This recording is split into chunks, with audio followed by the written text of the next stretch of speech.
Alright, so attempt number 2. Hey guys, Loki here. This is going to be a long one, guys. It's about my year in game dev. I'm going to try to remember to put some timestamps in there for you, so if you just want to skip around and get to the good bits, you're more than welcome to do that.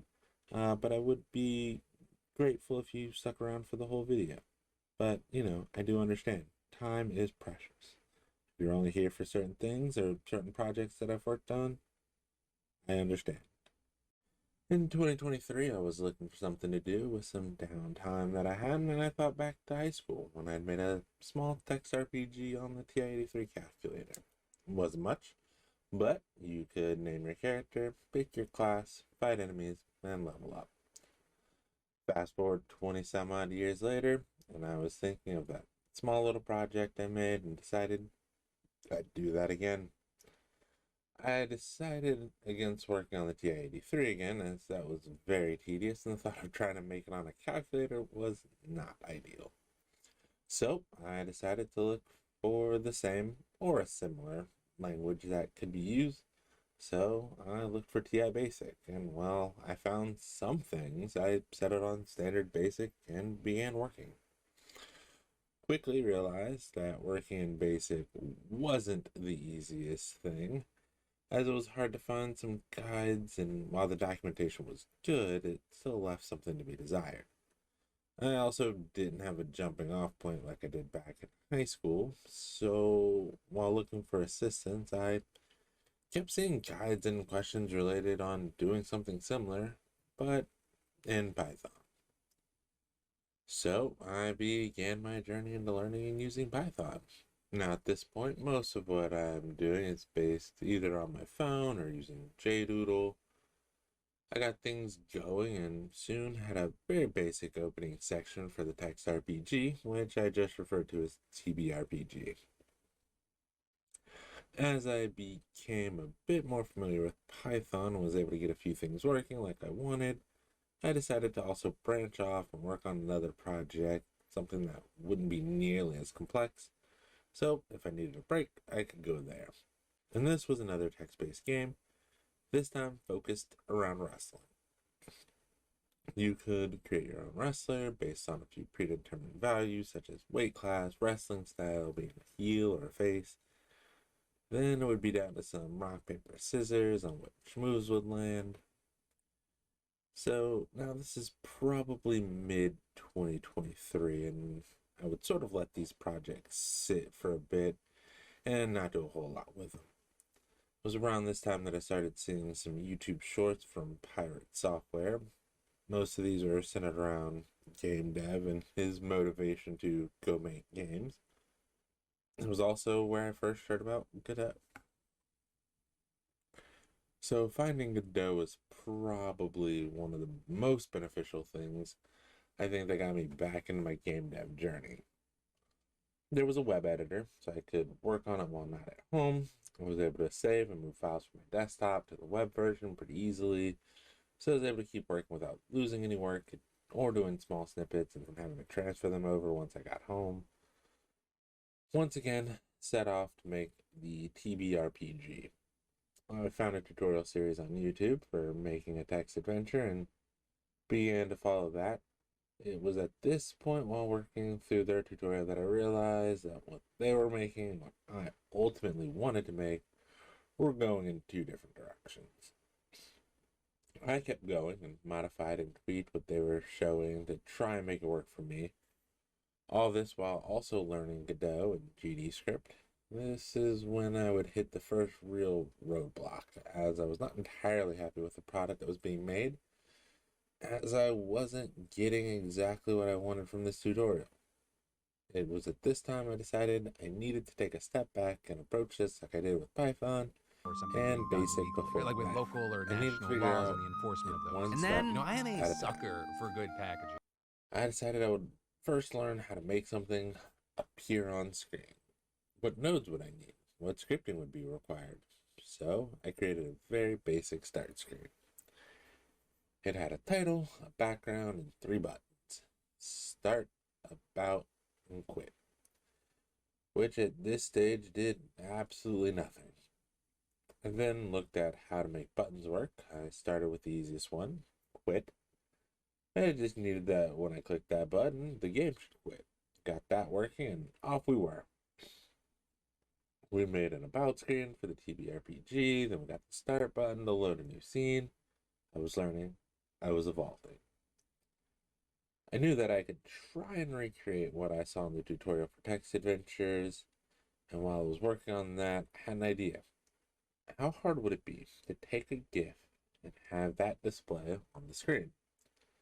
A bit of Googling and reading the documentation, and I found a solution: sprite sheets.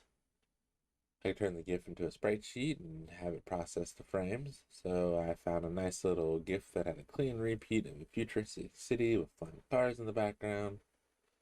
I took this and I got it to play in Godot, and so began the first side project.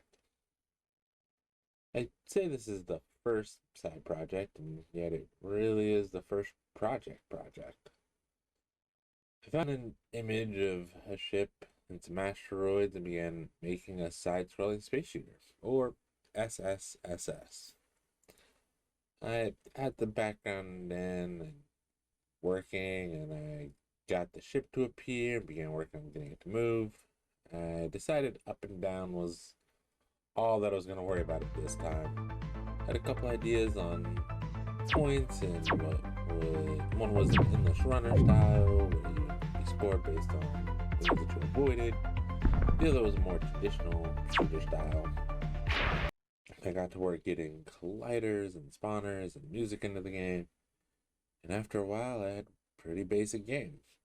Move, shoot, score points, die. I set up the title screen, game over screen, and it was pretty good. I had a pretty good feeling about it. I also started another side project at this time that would do something I had thought about previously with things like Divinity Original Sin and Baldur's Gate 3 with DM modes. I wanted to take the MMO Ion and create a turn-based RPG out of it. I would start with the dungeon I was most familiar with, that being Fire Temple, having run this a million times when Ion first came out. I decided that I wanted a first-person dungeon crawler vibe, with enemies visible on the screen, as this was meant to emulate the Fire Temple dungeon. Got a rough outline of the levels, started some of the world, getting the enemies. I wanted the combat to switch to a card-based system where the skills and spells that you would normally use in an MMO as cards with a cost, etc. I started designing the cards and getting mechanics in, and I was at this point I had two massive projects on my hands.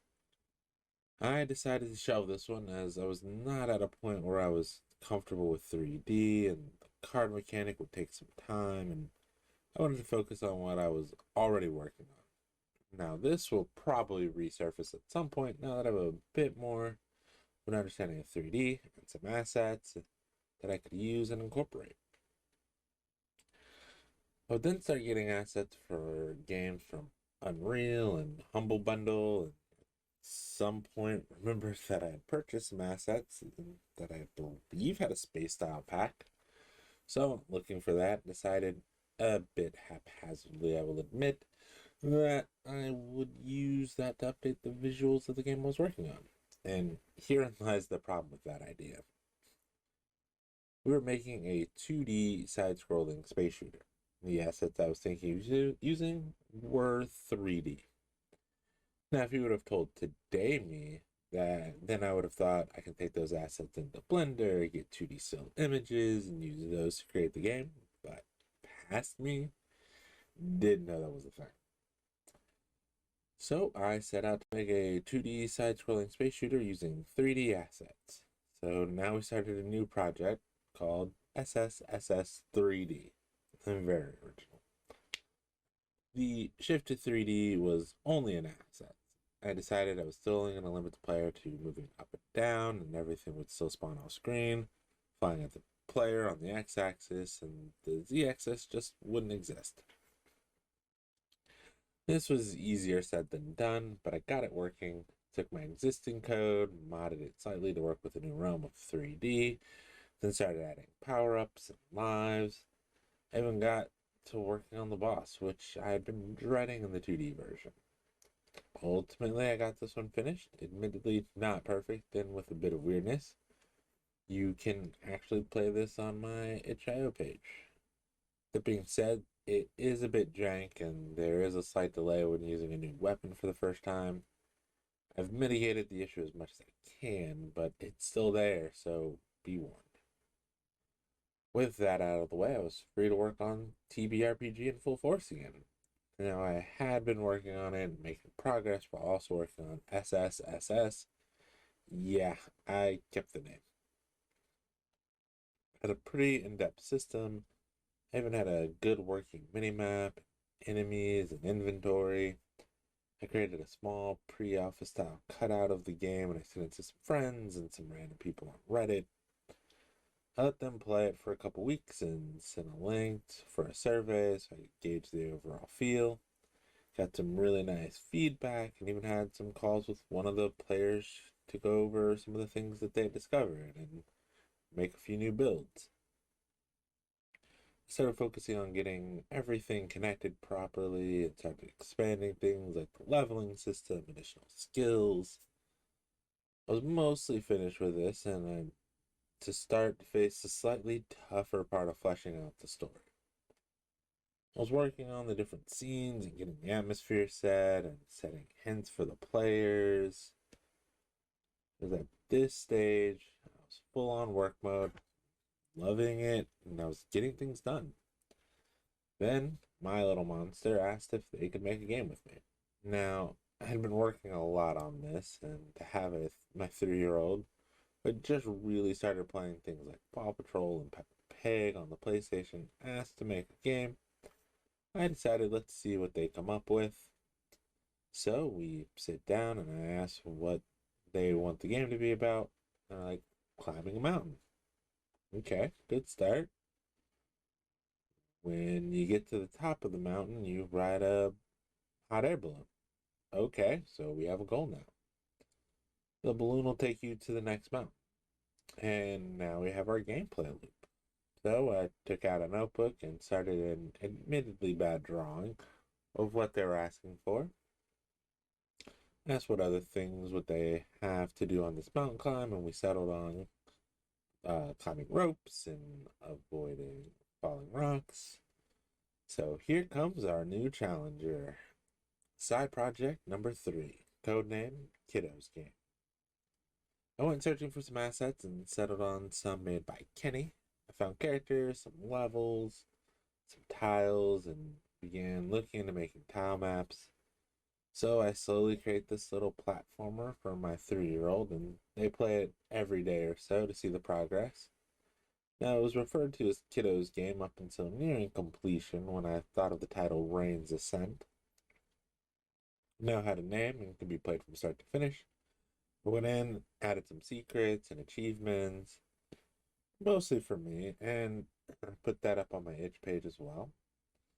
There's no way to lose as this is meant for kids who may not have the platforming abilities needed to ensure a win.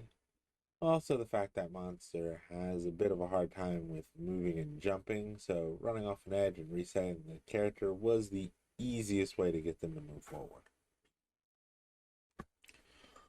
With that done, one would think I would return to the TV RPG, but there was an issue I had faced.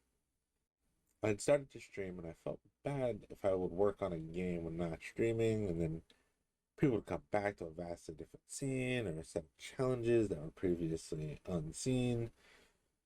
So I started working on a new project for streams only. This one I would only work with while streaming. I did take a bit of liberty with this and set up a sandbox where I could test out some things in 3D while offline. But this was purely to get a feel for 3D, as this would be the first one that would take all axes into account. This started Alternate Worlds. The idea behind this was similar to the TV show Sliders, where you're trapped on a parallel world and you need to find your way home. I had seen Platform 8 and Exit 8 and the like, and there was something wrong with the level. You had to find out what it was to move forward.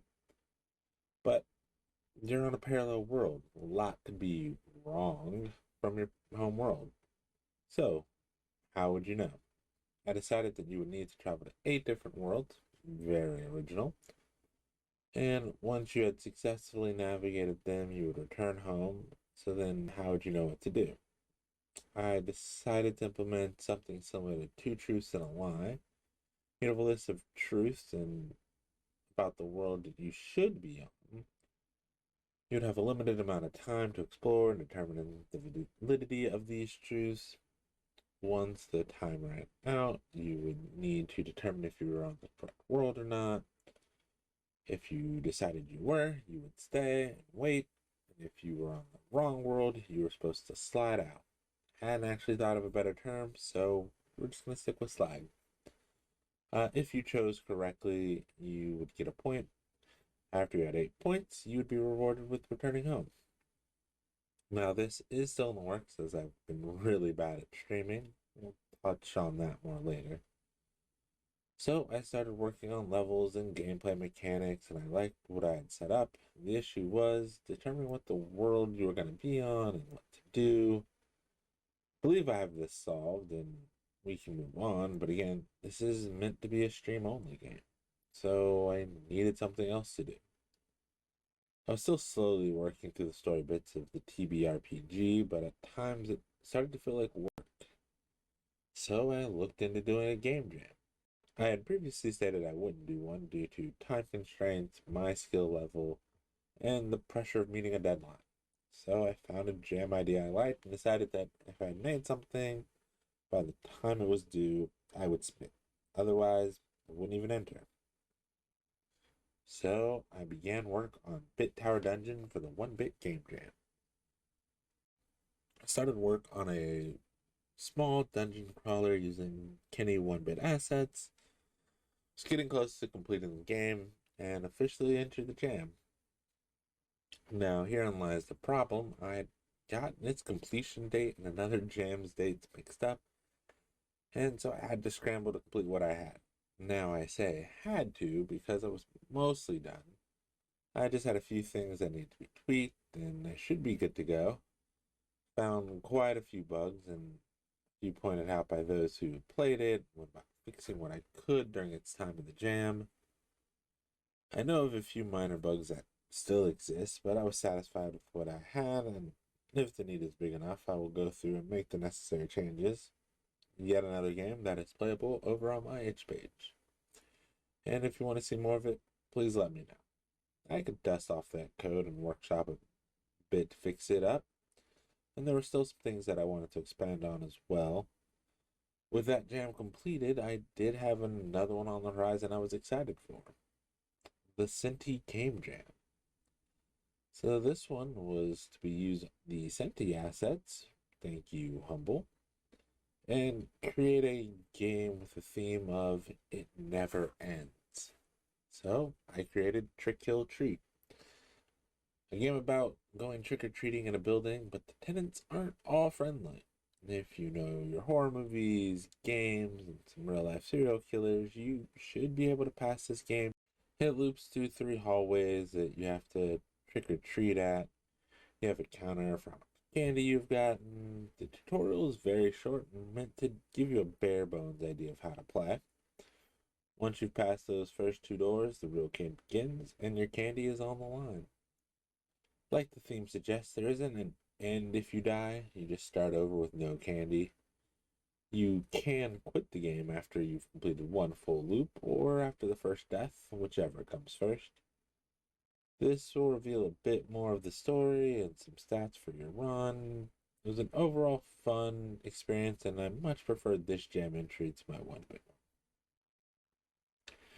Now, it was also around this point where I got a small micro PC to work on while on the go. I used it a bit for the 1-Bit jam and a little for the Senti one, but with that being 3D, it was a bit harder to work with just from the form factor and design of the micro PC. I took this time to make an endless runner. Nothing too difficult. The game was just something for me to do while outside by the fire pit or on my lunch break at work. This wasn't meant to be an official game or something that I get too involved with. My main goal was to mess around with parallax background. I'd learned how to export a nice shot from Blender. I was planning on redoing SSSS back in its 2D format using the 3D models I'd previously used. Now, this is something I got mostly updated, still a bit to do before this one is ready for the limelight and playable. I'm replacing the GIF background with the parallax background and using a lot of the same mechanics that I put into the 3D version. It should handle a lot better and not have some of the same quirks as the 3D one had due to the extra axis. Having now done 2 jams, worked on a few projects, I also started work on yet another side project. This one to do with Digimon and V-Pets. I've gotten in and out and back into the Vital Bracelet this year. I like the idea of collecting Digimon and using the activity to determine which Digimon I would get, so it kind of gamified working out and being active. I also picked up a few Digivices and took care of actual V-Pets, so this made me want to make a V-Pet game. I ultimately decided I wanted to have Twitch integration so viewers could help take care of a V-Pet during streams, with a goal of having a channel that runs 24/7 so anyone can just drop in and take care of it. Just see what we get. I started on this with Digimon assets and then ultimately made the shift to Shin Megami Tensei as the inspiration for the V-Pets. I decided to use the sprites from the Demi Kids versions as they were already more V-Pet aesthetic and not as out there as some of the regular SMT demons. This then started to evolve into a game about going around and finding demons to capture and raise on your device. Then decided I wanted 2 versions. The game version that I was currently building, and then the Twitch version that I wanted it to become. So I've split the project, switching back to Digimon for ease since the animations are already available, and started working on how to get this working with Twitch. We're currently up to 70 Digimon and still going.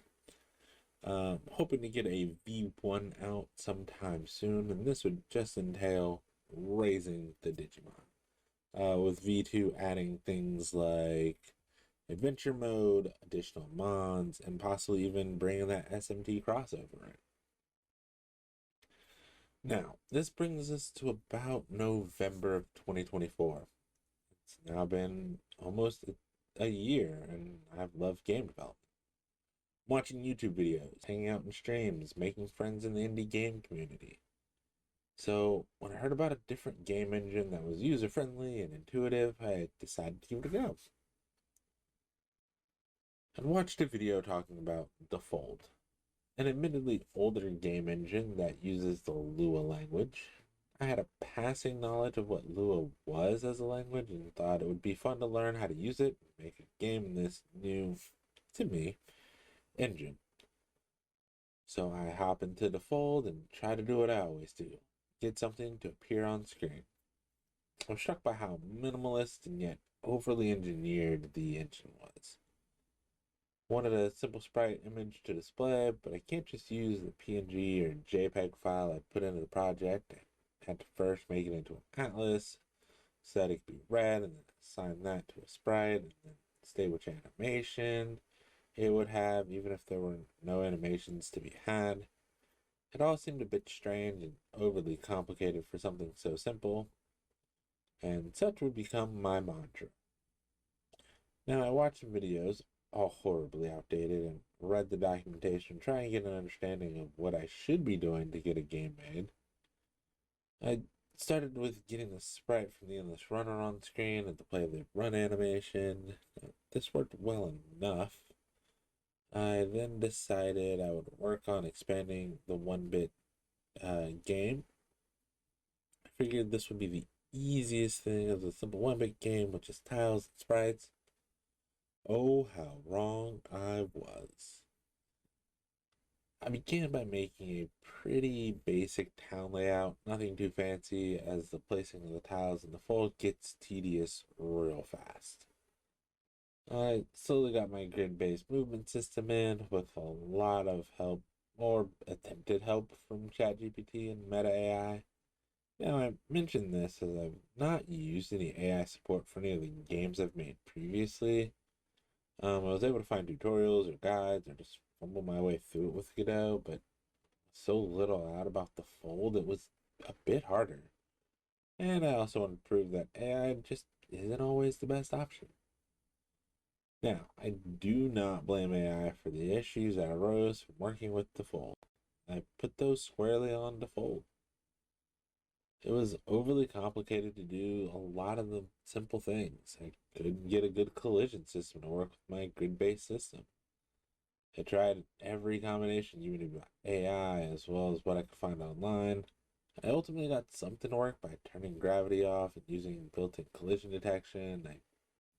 After much struggling and just inability to get anything to work as intended in the Fold, I stopped working with it and switched to Love 2D. Now, when I first booted up Love, didn't get any sort of interface and just a no game found screen, I was a bit taken aback. Thought I'd done something wrong or downloaded the wrong program. Then I looked at it a bit more and found some videos, still a bit older than I would have thought, but it helped me understand I was working with a framework and not really an engine.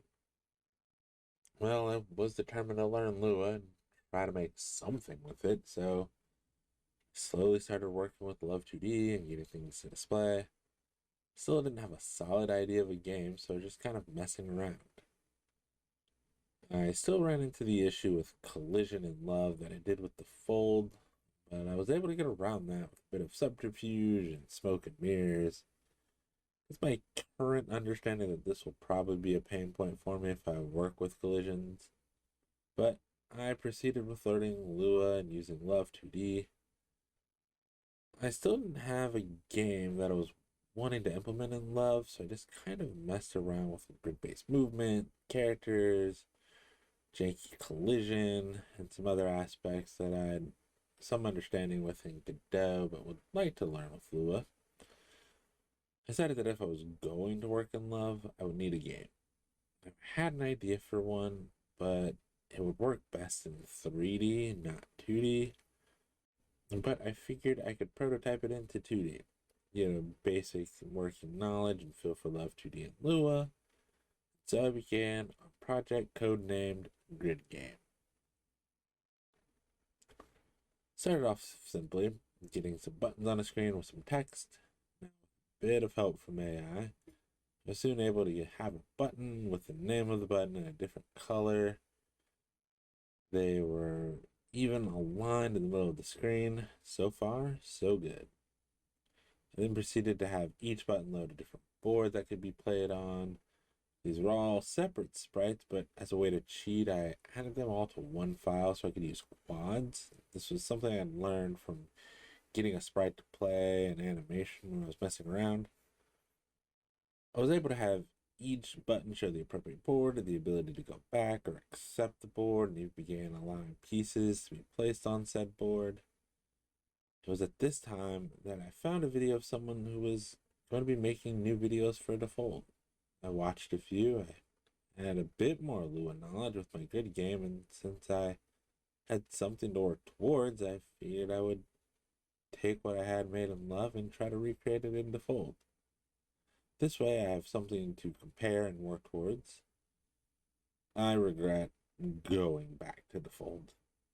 I struggled again with getting what I believed would be an easy setup. Started by adding my button images and creating the atlas and getting them on the screen, and then I went to change the color and I realized there wasn't a way to just change the color. I needed this white background to be one of 5 different colors to correlate to the different boards. I asked for help and I get overly complex shader guides or the suggestion to have each button already have the color needed, but that would mean anytime I wanted a new button, I would need to create a new icon, whereas in Love, I was setting this in code.